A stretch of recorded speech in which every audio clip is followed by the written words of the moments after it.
would ask you to tell me what's the difference between the TVA and the NRA and the AAA right now. But I'm not going to do that right now because if I stop, we won't get through this. So we are recording right now for the other people. Yes, they had to listen to an Ed puzzle today instead of me actually doing this. So all of those things, did they fix the Great Depression?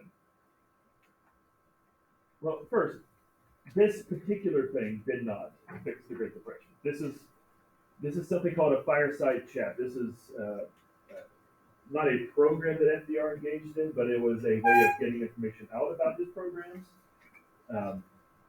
He would literally sit by the fireside, have the broadcast radio microphones in his face, right? And he would talk, and out over the radio across the country, you could tune in, you could listen to him, and people would literally, sorry, I didn't mean to say that he was by his fire. People would be at their homes, by their fireside, with the radio turned on, and they would hear his voice coming right into their homes, and he would explain these very complex supply and demand in very simple terms, and it helped make people feel better, right? So did he fix the Great? No, he didn't fix the Great Depression, but he was a communicator, and his communication skills helped calm people.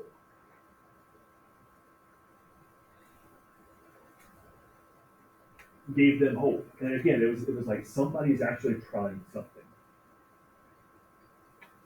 And notice, FDR was like Hoover in a lot of ways because they both tried things, right? The difference is that FDR communicates better, and he tries more. And then those two things, I think, are a big difference. And it was like people were feeling like he was in the living room talking to them because he just had that very conversational type of way to talk instead of how some presidents are like Hoover's like blah blah blah blah blah blah. That's what your t-shirt here, right? And this is all sorts of news companies there with their microphones there, but that's how he would record his fireside chats. Now, did the Great Depression get killed by the New Deal? Remember, he inherited 25% unemployment. By the next year, it went down to a little less than 22%, and by the next year, it was down to 20%.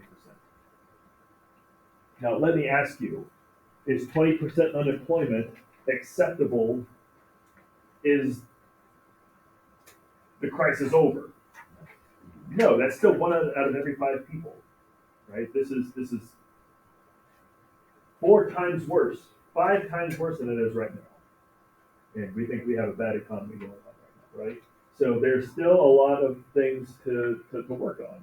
But notice it's trending downward, whereas before it had been going up under Hoover. Okay, now, in that second year of his administration, there are problems that start to arise. The honeymoon period is over.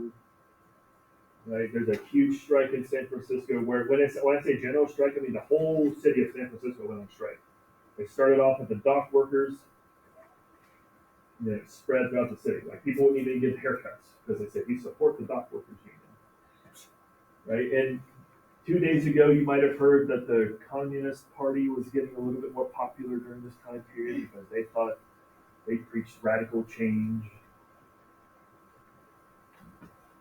And the whole city turns out for this strike, right? It's kind of like up in Canada right now, all those truckers like shutting down things, right? They're shutting down entire parts of the economy. That's what happened in San Francisco. And that wasn't the only thing that happened that kind of hurt, the recovery. There was that big strike, but then the Supreme Court declared the AAA unconstitutional. Now, just real quick, does anybody remember the AAA was supposed to help out what part of the economy? Business. Farmers, agriculture, agricultural adjustment administration. Very good. So that's one thing that's struck down by the Supreme Court.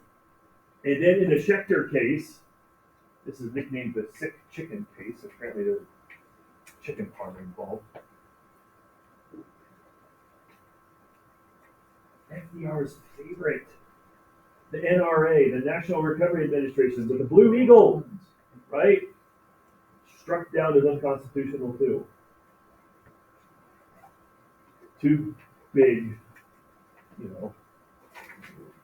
strikes against FDR. And then there are critics that start popping up. This is Father Charles Coughlin, and he used radio just as effectively as Roosevelt did.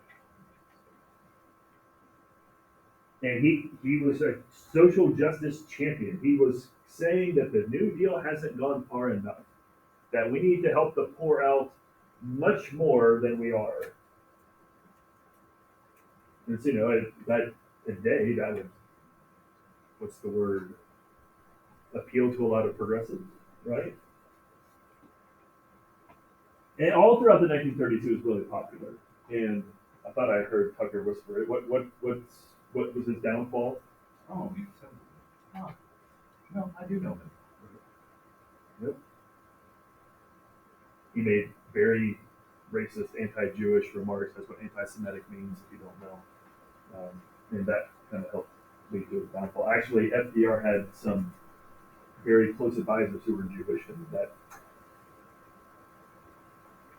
it's basically a strike at that. So while Adolf Hitler is rising over there, with his anti-Semitism, we've got somebody preaching something like that too. So it's kind of weird that you have both things happening, social justice and anti-Semitism. Another critic was Francis Townsend. He was a medical doctor. And his main goal was to make people understand that the elderly of the country had not been helped out by. We're doing a lot to try to help banks, try to get young men to work, building public projects, but what about grandmothers and grandfathers who physically can't do that kind of manual labor anymore? He pressured the government for retirement pensions.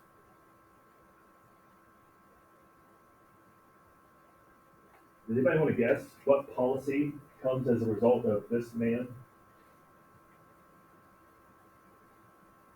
What's the government social safety net pension program that helps your grandparents when they retire? Well, that's a private thing. What about the government program? You don't know this? The government retirement? What? I thought I heard it. Okay, we'll get to it. We'll get to it. I thought I heard it. This guy is, I think, the most interesting character, although I think his politics were awful. Huey Long had been the governor of Louisiana, and then he got elected to the Senate and had a national influence after that. He also was a guy who was saying the New Deal's not doing enough for the poor. He basically says that neither party cares about the poor, that both parties only serve the rich. And so his plan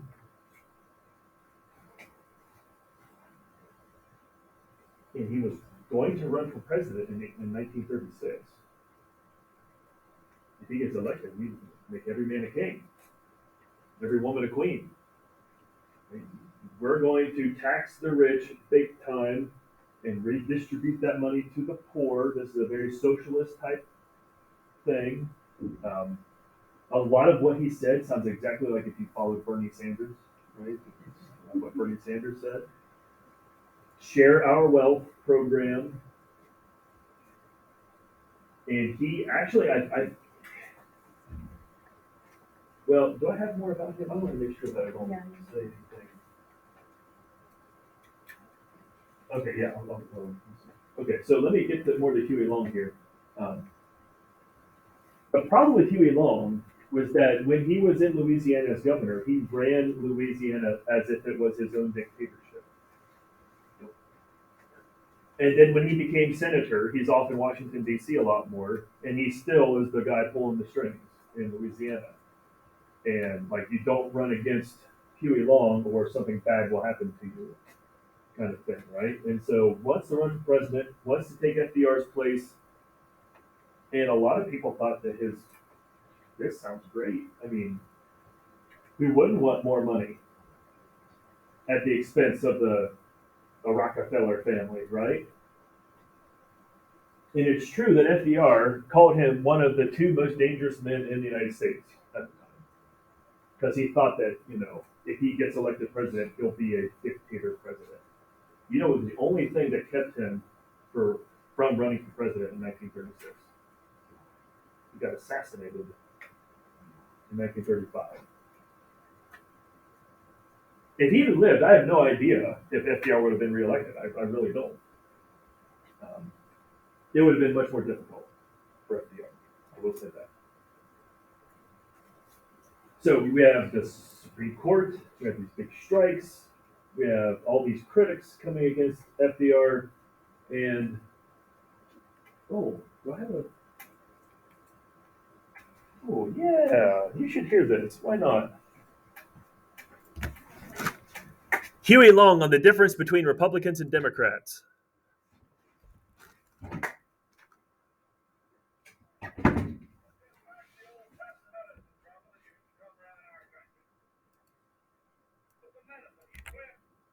Hold on. Let me make sure that you can hear this. So you can hear how, he sounds like an old-fashioned Baptist preacher. From current slide, play. Go back. Play that. The Democratic Party and the Republican Party were just like the old patent medicine drummer that used to come around our country. He had 2 bottles of medicine. He'd play a banjo and he'd sell 2 bottles of medicine. One of those bottles of medicine was called Hypopolora. And another one of those bottles of medicine was called Lopapahara. Finally, somebody around there said, is there any difference in these medicines? Oh, he said, considerable. They're both good, but they're different. He said that Hypopolorum is made from the bark off the tree that we take from the top down. And that Lopapaharum is made from the bark that we take from the root up. And the only difference that I found between the Democratic leadership and the Republican leadership was that one of them was skinning from the ankle up and the other from the ear down when I got to Congress. There's really no difference between the parties is basically what he's trying to say, just in a folksy, old-fashioned Southern Louisiana type way. So, because of all these criticisms, because that there is a Great Depression still going on, there was a second series of New Deal laws passed in 1935, mostly. But I want you to know something. Why do you have a second New Deal if the first New Deal worked? You wouldn't, would you? If the first New Deal was good enough, we wouldn't call it the first New Deal, we'd call it just the New Deal, because there wouldn't have been a second one. So the first one's not good enough yet, right? The Great Depression was still there, and also there's an election coming up. And I don't want you to go away from this class thinking that Roosevelt was such a great president that he never thought about the political implications of what he was doing. And so, yes, he still wants to get the country out of the Great Depression, but a new series of New Deal laws is also going to help get him elected. Okay? Follow me? Doesn't mean he's bad, it just means that he's shrewd politically. So, what are we going to do with employment? There's still not enough people working. Still 20% unemployment. Works Progress Administration, WPA. Remember yesterday there's a PWA and a CWA. You've got to remember the difference. Good luck. Good luck. Works Progress Administration, $5 billion to create as many jobs as possible. They built airports, libraries, hospitals, schools. I mean, you name it, any kind of public work. And there's a lot. And you go around the country today, you're going to find a lot of WPA stuff, even in Columbus, Ohio. Right? It even, like, we want to make as many jobs as possible. We're going to pay writers to write and actors to act and dancers to dance and musicians to musician. right? Painters to paint. Lots of cool things that historians love. There were still some people who had been slaves that were alive. They were very old at this time because most slavery ended in 1865. But some WPA people went around and got their voice on record.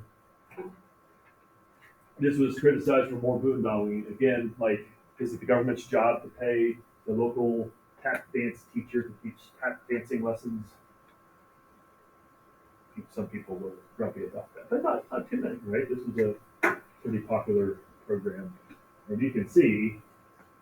You should call them advertisements, but I mean, come on, it's propaganda. It is. There's no question, and some of it looks a little Soviet Union-ish, if you ask me. But Works Progress Administration. Okay. National Youth Administration. This was targeted towards people your age. Basically to get high schoolers employed. Some college students too, but part-time employment for people your age. Rural Development, the Rural Electrification Administration. Bring more electricity to, places like Circleville back then.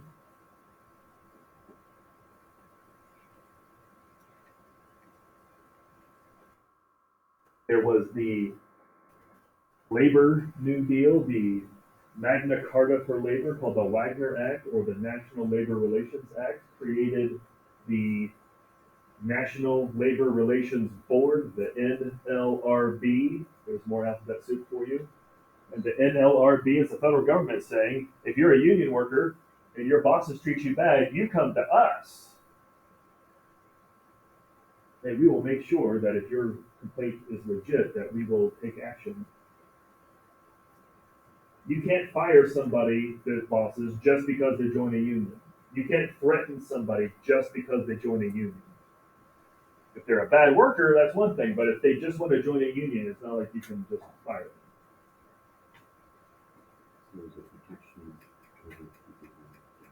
This is like the culmination of all of those people from the late 1800s that we talked about that had wanted to have, safety in the workplace. They're finally having the federal government say officially, you have the right to have government protection if you're a union worker.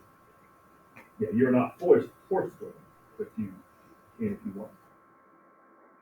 This, and by the way, the NLRB is still around today.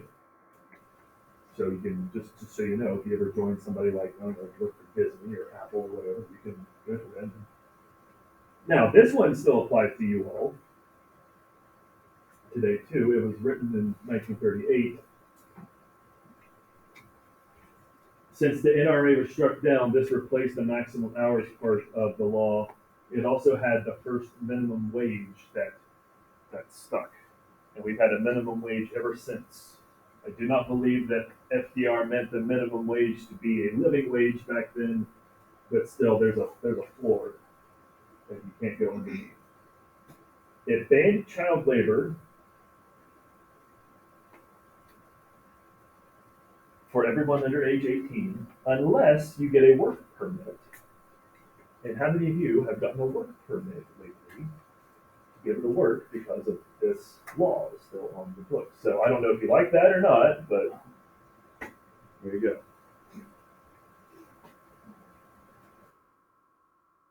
Oh, by the way, if you are doing agricultural labor, you don't need to get a work permit.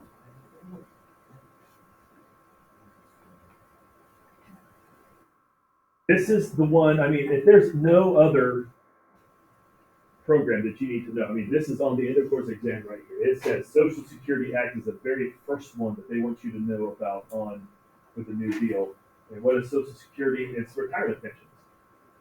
That's the government program that provides retirement pensions for everyone age 65 or older. Now, there are other parts of the Social Security Act that apply to other people besides retirees. There's an unemployment compensation part of it. There's aid to the disabled. What this next one means, aid to families with dependent children, especially if you have a really, really big family or a single mom, money to them. Now, I want you to see this because your generation is going to have to fix what your grandparents and probably what my generation's not going to fix. But this works really well if the following conditions are met. If the population chart looks like this, see this? That's supposed to be a pyramid. I can't even draw a pyramid. There's supposed to be very few old people, a lot of people who are working and being taxed, and then all these people down here are the very young who don't work and get taxed, right? All of their money down here that they're making at their jobs is taxed. It's called the FICA tax, in case you care. And that money is used to help pay for their retirement pension. And it works out if you have more people paying into the system than people receiving the benefits. Make sense? Here's a problem. The baby boom generation happened after World War II. Does anybody know what the population chart looks like now?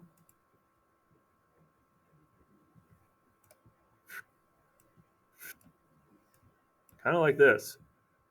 There are a whole lot of old people. And I'm fine with that.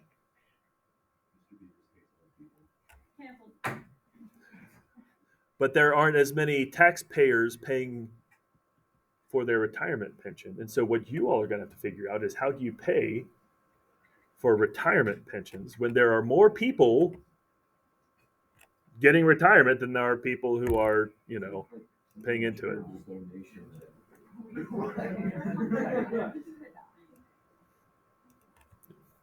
So all those things come out. Do you think FDR gets reelected? Yeah. Remember, this is what the vote was: 472 to 59 for the Electoral College in 1932. Anybody know who he runs against in 36? Do you even know who Alf Landon is? No. Do you know why? Do you know why you don't know who Alf Landon is? Because he lost, but also I know what he looks like. Oh, I don't even know that. Because I'm so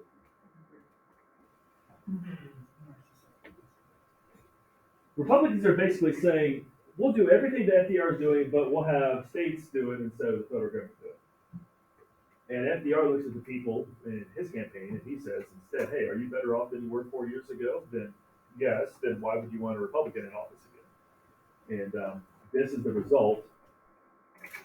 He wins more of the popular vote than he did against Hoover. And he wins 523 electoral votes. He wins more electoral votes than he did 4 years before. Oh. Poor Al. Don't have sympathy for Alf Landon. He was a loser. He won Delaware. Oh wait, that's Hoover. That's Hoover. And that's Landon. He won. New Hampshire, That's nice. Maine, Embarrassing. Maine, and They're staying strong. Basically, he won a bunch of lumberjacks. Yeah. Moose. Did the second New Deal fix the Great Depression? Let's find out. Unemployment goes down.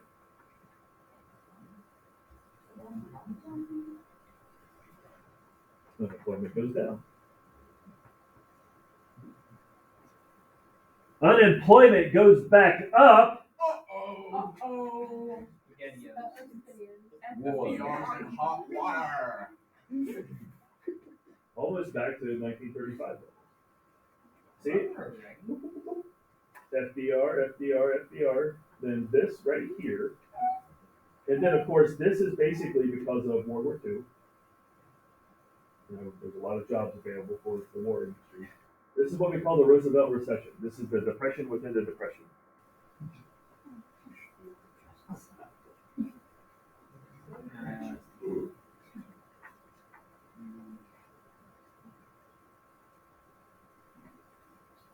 For the record on people listening on the video, that was Tucker the Burp.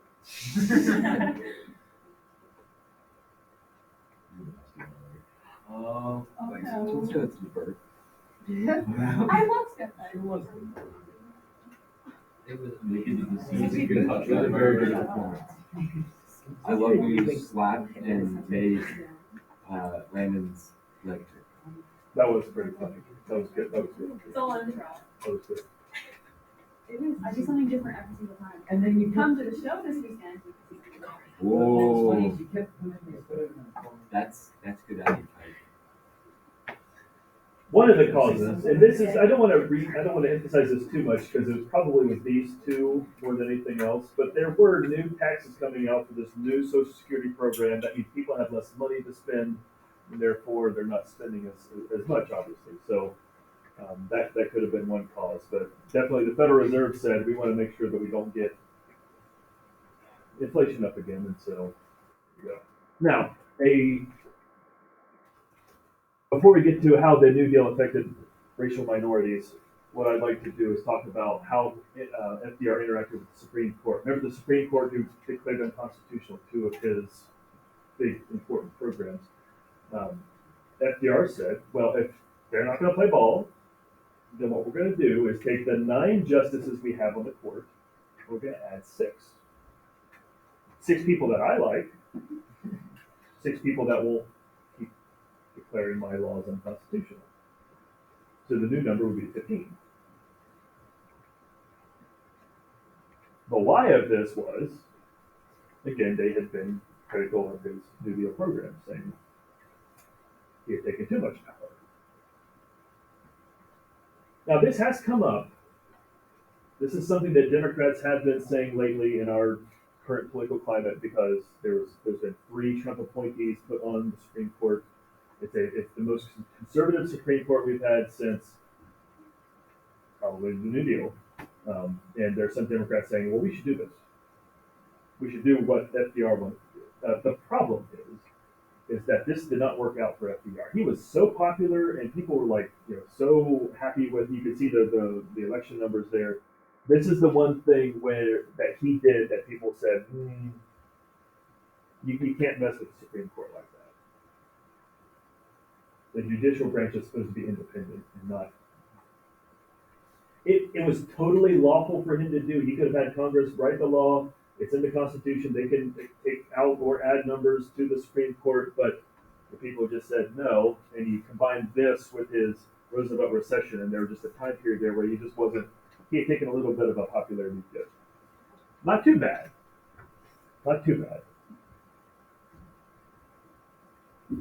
When I was a little kid and I watched Looney Tunes, Bugs Bunny used to sing a song that had these words in it, switch in time, save none. Apparently, this became a thing. There's 9 Supreme Court justices. They switched their policy in time of, they stopped declaring his things unconstitutional, and therefore they saved the number 9 on the Supreme Court bench, and we still have that today. That basically what he would have done is put puppets on the Supreme Court if he had packed the Supreme Court like that. Yes, we all vote yes. One reason why I don't think the Democrats should do that, because I think it would backfire. So how does the New Deal affect minorities? Here are some positive ways that the New Deal affects and impacts minorities. One, Eleanor Roosevelt, she was the most famous woman in the country at the time.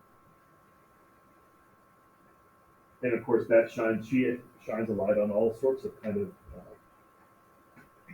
issues for women. And for minorities. She was the one, when he was trying to do his political chess match, she would remind him, hey, winning this political victory doesn't matter as much as helping actual people out. She tried to keep the heart of the New Deal there. She would go out and she would talk with average people and just find out what are they going through. And it's one reason why she was so loved as the first lady. Frances Perkins became the first female to be put on the cabinet. She was the Secretary of Labor, and FDR gave her the responsibility of implementing and rolling out Social Security. So she had a lot of power. So a famous first for women there. And just a picture of Eleanor Roosevelt talking to, people of all backgrounds, including in the Jim Crow South where there's segregation. She's talking to African American children, right? And that's Frances Perkins right there. Native Americans got something called the Indian Reorganization Act. This was a reversal of many policies from the late 1800s that took away claims to tribal land. You have to remember back to the Dawes Act, and the Dawes Act dividing up tribal lands into individual plots, trying to make Native Americans more American, if you will.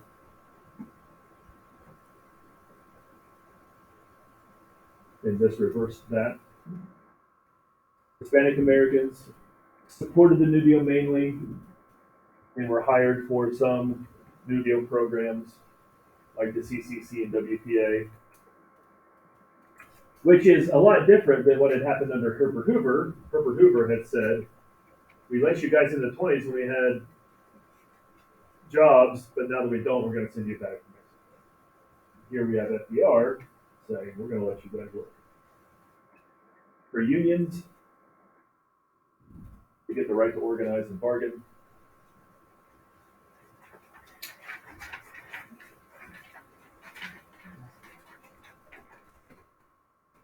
And for African Americans, there are some advances, and I'm going to underline, emphasize some advances, not major advances. This is not a civil rights movement.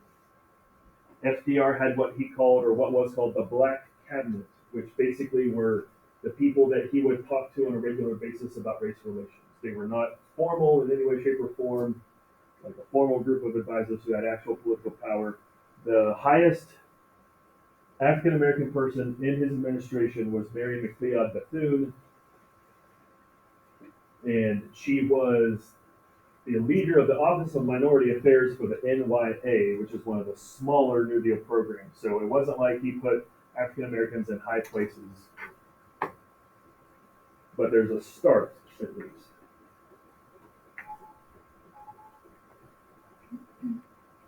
And there's Bethune picture of her. The negatives, there was the belief that women should not take New Deal jobs because you're taking them from men. For Native Americans,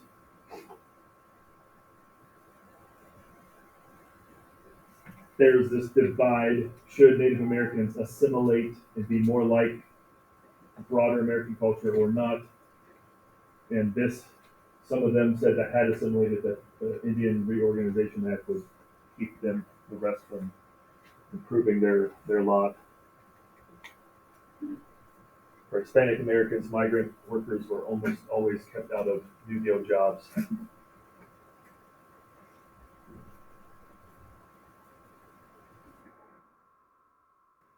Labor unions, there was a lot of violence against unions. So even though they make some advances, there's still people who don't want them to have as much power.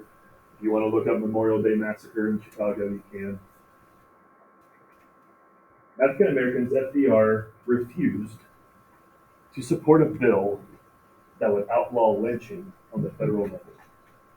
And I just want to remind you what lynching is. I just want to remind you what it is, in case you don't know. It's an angry crowd of white people going to a black man's house, no trial, accusing him of something, and then carrying out justice, and it's not really carrying out justice, and taking him out and either, hi. Oh, okay, yeah. And like beating the tar or killing him, right? And the federal government wouldn't pass a law to say that that's wrong. And you know why FDR wouldn't support a law like that? It's because he needed Southern senators to vote yes for his New Deal legislation.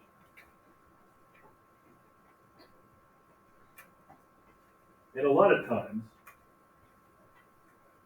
there was segregation inside New Deal programs like the CCC, blacks over here, whites over here. And when it came down to it,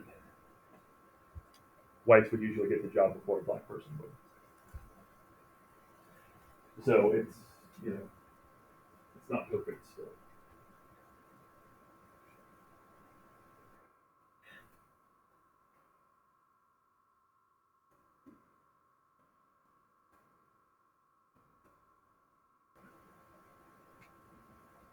Too much debt. We're spending too much money to set these records. Federal government's getting too much power. Too much boondoggling, too much make work just to make work. Anti-Semitic accusations. It said that there was a secret group of Jews behind all this stuff and they're trying to take the country. Too much like socialism. It should be the states that do it. Recovery is too slow. Roosevelt recession. But do we remember the criticism? No, most people say FDR is one. I mean, think of him as one of the greatest presidents ever. He's in the top 3 on most people's charts. So what's FDR's legacy?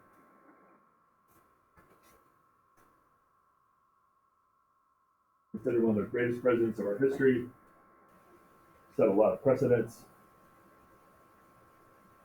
And for better or for worse, expanded the role of the federal government in the lives of you and me.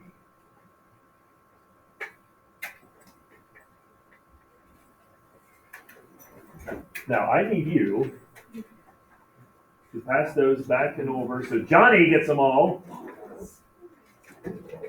except for you. I then need you, one more. Then I need you to remember that this is a long weekend. Have a good weekend. But please come back on Tuesday in one piece. Very promise. World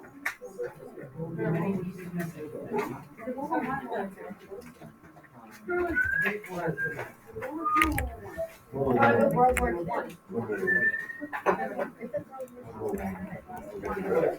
Oh, it's World War II. I'm sorry, it was World War II. World War II.